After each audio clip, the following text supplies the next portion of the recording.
virgin birth. Yeah, they do believe in the virgin birth, but they still don't believe that Jesus is the Son of God. And they believe Judas died on the cross. Yeah, they deny he died on the cross, and they deny he rose from the dead. So I think Muslim, more than any other religion, is anti-Christ. Because They love Jesus. Yeah. They say that, but they don't. Their They say holy he's text merely knows a man. They don't say they deny he's the Son of God. Doesn't mean they They don't. deny his atoning work on the cross. They still love him. No, they don't. They have a Jesus of their own imagination. They made up a false Jesus. The Jesus of Christianity. Many people would argue that Christianity has also imagined. I thought you said you were a Christian. I'm just playing Okay. devil's advocate. Well, okay, there you go. Devil's advocate. Well, I'm an advocate for God. In the Bible teaches that God became a man 2,000 years ago. The Word became flesh and dwelt among us. And people rejected him. He wasn't Jew. He was despised and rejected of men. A man of sorrows. We didn't believe. And I crucified him. The cross, Jesus cries out, Father, forgive them. They know not what they do. No, I was talking to some Muslims at the University of Colorado, and I asked them, would Allah wash your feet? And they thought that offensive, blasphemous.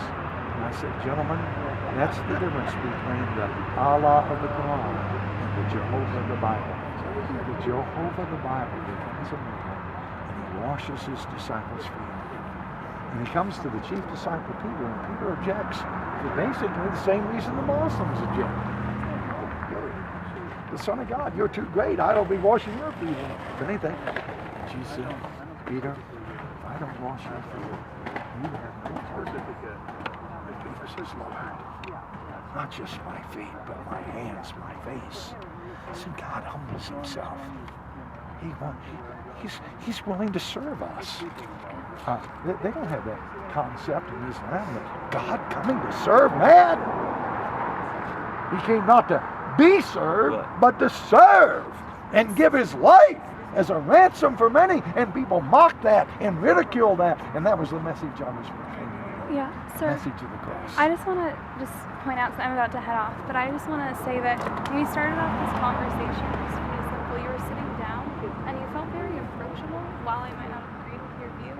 But right now, as you're standing up and talking to us like the Spirit this, of God is coming no, upon I me. actually would say that now, you don't seem someone approachable at all, and if anything, I really don't feel like you're presenting. Feel. See, that's your Okay, problem. well, We don't no, look for a feeling. No, actually, I'm actually trying to present something pretty objectively right now. Okay. Before you were sitting down, you were approachable. Once you stand up and you start talking the way that you are, you're no longer approachable. You seem very unapproachable. Well, I'm lecturing. You seem like a very different person. And it's very shocking. And I just want to say that I really appreciated talking to you while you were sitting down, and I felt like you were talking. Did you stand up or sit down when you lectured as a university professor? Good point. And I usually, Just about I was a university professor, but when I got a lecture, Sit down and lecture. during the class, sometimes stood a up big and lectured. class, lots of people, I wasn't too approachable. But I did have office hours.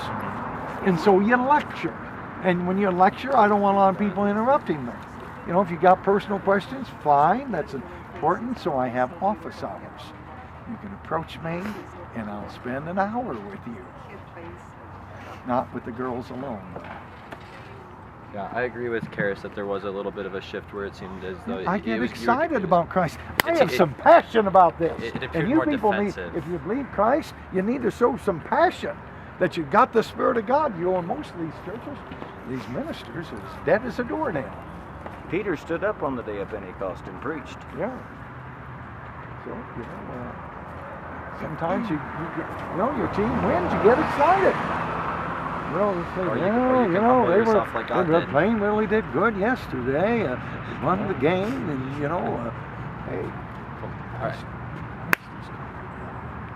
he's conquered sin. He's conquered the grave for us. And these are our enemies: sin, the grave, hell. Christ has conquered all that, so we can have eternal life. That's exciting, man. And you ought to, as Christians, be shouting it out every day. Yeah. He's risen. And we really believe that. Thank you very much, Brother Jed. I appreciate it. Well, I guess we got a long drive. Why don't you just stay the night and let me take care of your room?